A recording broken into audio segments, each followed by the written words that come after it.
Di tengah dunia yang bising, banyak orang berlomba untuk terdengar. Media sosial dipenuhi suara-suara yang ingin didengar. Orang di tempat kerja sibuk menunjukkan diri agar dianggap hebat. Bahkan dalam pergaulan sehari-hari, banyak yang merasa harus berbicara lebih keras untuk mendapatkan pengakuan. Namun, seringkali justru orang yang diam, tenang, dan penuh kendali diri yang lebih dihormati. Diam bukan berarti lemah. Justru dalam diam, seseorang bisa memancarkan kewibawaan yang sulit dimiliki oleh mereka yang selalu berisik. Pertanyaannya, bagaimana cara agar kita bisa diam tetapi tetap ditakuti sekaligus disegani? Disinilah filsafat stoikisme memberi jawabannya.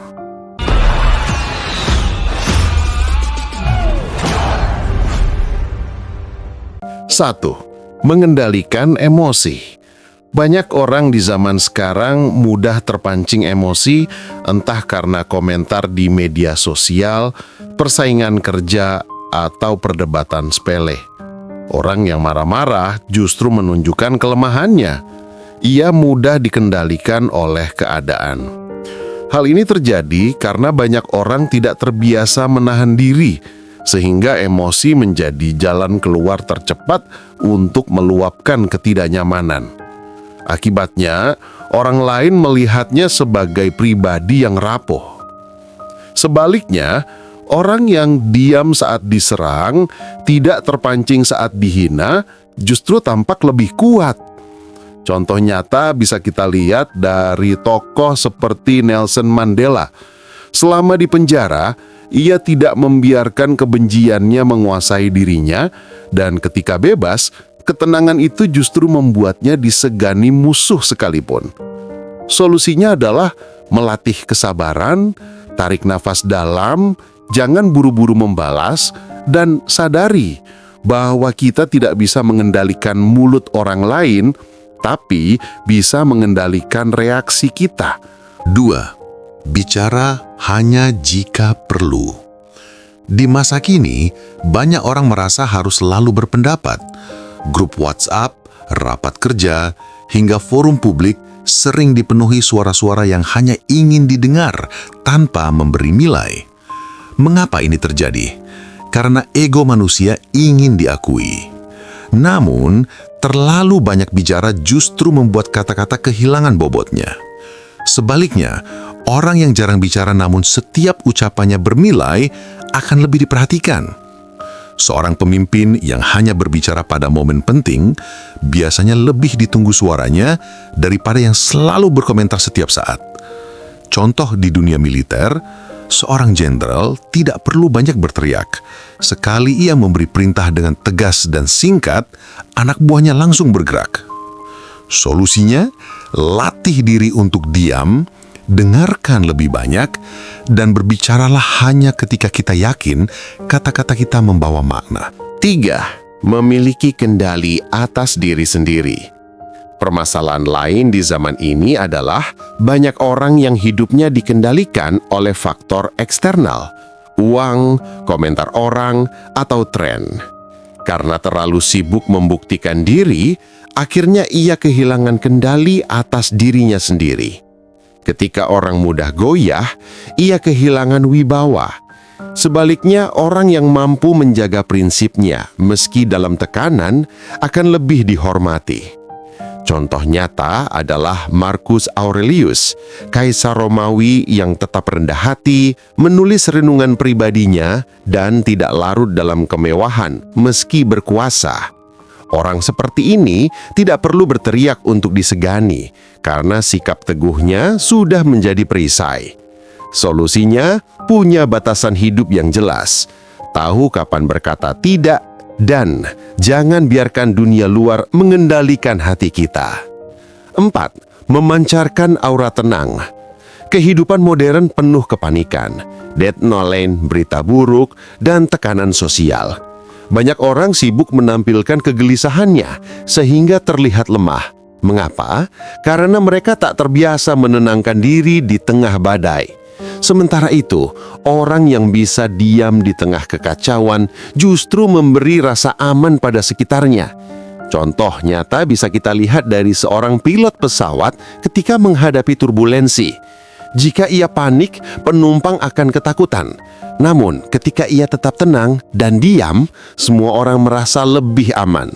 Inilah mengapa ketenangan sering dianggap sebagai kekuatan tersembunyi.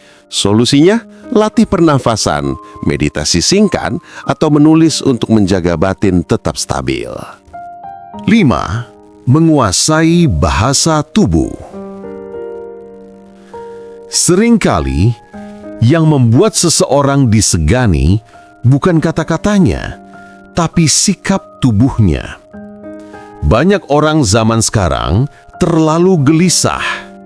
Gerakan tangan berlebihan, tatapan mata tidak fokus, atau sering menunduk. Ini memberi kesan ragu dan lemah. Sebaliknya, orang yang diam namun berdiri tegak, menatap dengan yakin, dan tidak terburu-buru dalam bergerak, akan memberi kesan kuat. Contoh nyata, dalam sebuah rapat, seseorang yang tidak banyak bicara, namun duduk tegap, menatap penuh perhatian, dan mengangguk seperlunya, sering lebih dihargai daripada yang banyak berargumen. Solusinya, latih postur tubuh, perbaiki cara berjalan, dan gunakan keheningan sebagai bahasa kekuatan. 6. Menyimpan rahasia dan tidak mudah terbuka. Permasalahan di masa kini adalah banyak orang terlalu mudah membagikan isi hati, masalah pribadi, atau bahkan strategi hidupnya di media sosial. Akibatnya, orang lain mudah menebak langkahnya, bahkan memanfaatkannya. Hal ini terjadi karena dorongan ingin diperhatikan membuat seseorang kehilangan privasi. Sebaliknya, orang yang pandai menyimpan rahasia akan terlihat lebih misterius dan sulit ditebak. Misalnya, seorang pengusaha besar yang tidak pernah membocorkan rencana bisnisnya akan lebih disegani karena orang tidak tahu kartu apa yang ia pegang. Solusinya, jangan ceritakan semua hal pada semua orang. Simpan sebagian sisi hidupmu hanya untukmu agar orang lain selalu bertanya-tanya tentangmu. 7. Fokus pada tindakan, bukan omongan. Di zaman sekarang, banyak orang pandai bicara, tapi miskin bukti. Kata-kata yang berlebihan tanpa diiringi tindakan akhirnya hanya membuat orang bosan. Ini terjadi karena manusia lebih senang dianggap pintar lewat ucapan daripada kerja nyata. Sebaliknya, orang yang diam namun konsisten dengan tindakannya lebih dihormati. Contoh nyata adalah Mahatma Gandhi. Tubuhnya kecil, suaranya tidak lantang, tapi tindakannya yang konsisten dalam perlawanan tanpa kekerasan membuatnya disegani dunia.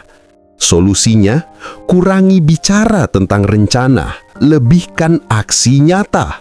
Dengan begitu, keheninganmu sendiri sudah menjadi ancaman bagi lawan dan teladan bagi kawan.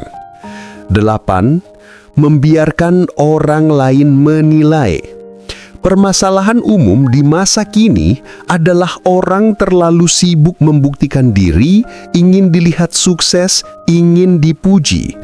Hal ini justru membuat mereka kehilangan nilai karena pengakuan yang dipaksa biasanya tidak tulus. Orang yang diam, tidak sibuk membela diri, tidak sibuk menjelaskan siapa dirinya, justru lebih disegani. Mengapa?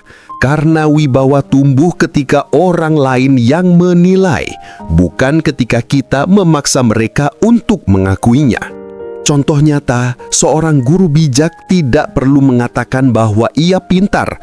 Murid-muridnya lah yang akan menilai. Solusinya, biarkan karya, sikap, dan tindak tandukmu berbicara.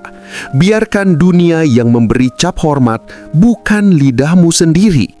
Seperti kata Marcus Aurelius, "The best revenge is not to be like your enemy." Balas dendam terbaik bukan dengan marah atau berteriak, tetapi dengan tetap tenang, tetap diam, dan menunjukkan bahwa kita lebih kuat daripada amarah mereka. Diam bukan berarti pasif, lemah, atau tak berdaya. Justru dalam diam kita menyimpan kekuatan. Dengan mengendalikan emosi, berbicara seperlunya, menjaga kendali diri, memancarkan ketenangan, dan menguasai bahasa tubuh, kita bisa menjadi pribadi yang ditakuti sekaligus dihormati. Dunia tidak selalu membutuhkan lebih banyak suara. Kadang yang dibutuhkan adalah satu pribadi yang tenang namun berwibawa. Maka mari belajar untuk lebih banyak diam, bukan karena takut, tapi karena sadar bahwa kekuatan terbesar seringkali hadir tanpa suara. Jadilah pribadi yang saat bicara didengar, saat diam tetap dihormati, dan kehadirannya selalu membawa wibawa. Coba dengar pengalaman kali ini. Siapa tahu bisa jadi satu pandangan atau mungkin teman-teman memiliki pengalaman yang sama. Ada satu pengalaman yang sampai hari ini masih saya ingat. Saat itu saya baru bekerja di sebuah perusahaan. Suasananya penuh persaingan. Banyak rekan kerja yang suka memamerkan kemampuan lewat kata-kata. Mereka sering berdebat di rapat, saling menjatuhkan, dan berusaha keras terlihat paling pintar. Saya yang masih baru hanya memilih diam, mendengarkan, dan mencatat dengan teliti apa yang terjadi. Pada awalnya, banyak yang mengira saya tidak punya kemampuan apa-apa. Mereka menyepelekan. Bahkan ada yang berkata, "Kalau rapat diam saja, percuma ikut." Saya hanya tersenyum dan tetap diam.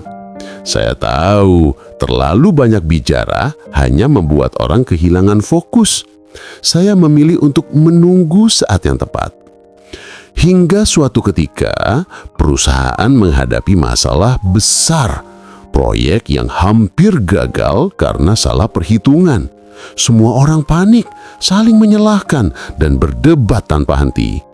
Saat itu, pimpinan meminta solusi. Semua yang biasanya banyak bicara tidak mampu memberikan jawaban yang jelas. Saat ruangan hening, saya memberanikan diri angkat bicara. Singkat, jelas, dan langsung menunjukkan analisis yang selama ini saya simpan. Seisi ruangan terdiam. Pimpinan meminta saya menjelaskan lebih detail, dan akhirnya solusi itu dipakai. Proyek terselamatkan, dan sejak hari itu, orang-orang yang sebelumnya meremehkan saya mulai melihat saya berbeda. Mereka tidak lagi menganggap diam saya sebagai kelemahan, tapi sebagai wibawa yang menakutkan, karena mereka sadar ketika saya berbicara itu pasti penting. Pengalaman itu mengajarkan saya bahwa diam bisa menjadi kekuatan. Diam bukan berarti tidak tahu apa-apa, tetapi cara untuk mengendalikan diri, mengamati situasi, dan memilih waktu yang tepat. Justru dengan diam, kita bisa memunculkan rasa segan, bahkan takut dari orang lain.